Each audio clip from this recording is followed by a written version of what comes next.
नमस्ते प्रणाम। त का हाल बा। हम आशा करब के रउआ लोगन ठीक होखब। त आज एगो बात बता दी कि रोशन रोही इंटरटेनमेंट पर एगो गाना रिलीज होइल बा जेकर गाना के नाम हो जेल से अलियो फिर जइबो। बहुत धमाकेदार गाना बाटे। इ गाना के लिखले बाड़े ओमकांत जी और म्यूजिक दिले बाड़े पप्पू भाई और मिक्सिंग किले बाड़े अंकित जी। तो गाना बहुत धमाकेदार बाटे। तो रउआ लोगन जाई रोशन रोही इंटरटेनमेंट पर आई गाना के सुनी।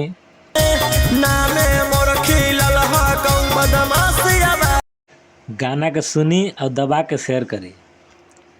आई गाना बहुत धमाकेदार बाटे। अभी हम सुन के आवतानी।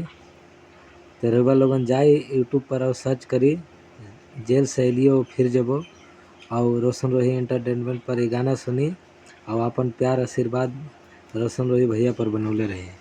और हमारी चैनल भोजपुरिया VS जानकारी ये आप लोग ज़्यादा से ज़्यादा सब्सक्राइब करी ताकि हर अपडेट नया नया जो भी गाना है हम इस चैनल के माध्यम से आप लोगन के बताइब।